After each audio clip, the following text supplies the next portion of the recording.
God exalts the virtues of Job to Satan, but Satan argues that Job is righteous only because God has blessed him.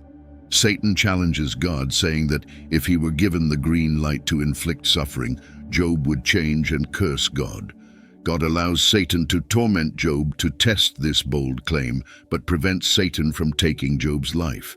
Job receives 4 reports in one day, each informing him that his sheep, servants, and 10 children died due to invaders, thieves, or natural disasters. In the midst of his suffering, Job tears his clothes and shaves his head, but in his prayers, he continues to praise God.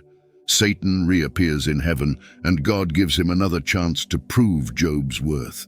Testing Job, he curses his birthday, comparing life and death to light and darkness. He wishes he had never been born and that his birth had been veiled in darkness, feeling that life only adds to his agony.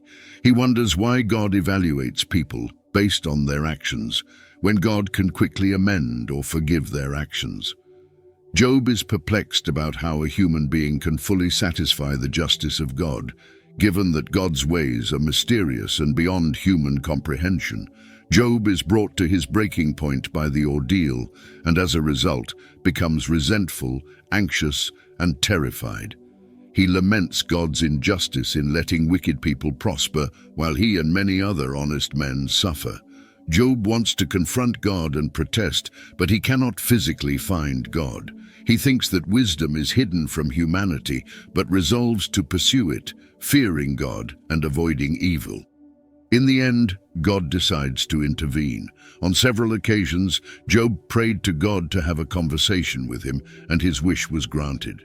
The occasions when God communicates with Job occur in the midst of a storm. There is much humor in the way God addresses him.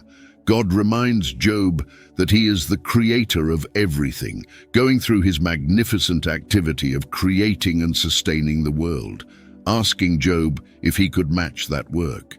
He ends by asking if Job is capable of judgment, telling him it is presumptuous for Job to believe that God should explain himself to him. Job is made to feel very small. Eventually, Job responds, "I am unworthy. How can I reply to you? I put my hand over my mouth. I spoke once, but I have no answer. Twice, but I will say no more." In the second round, God doesn't speak about himself as the creator, but about his creatures.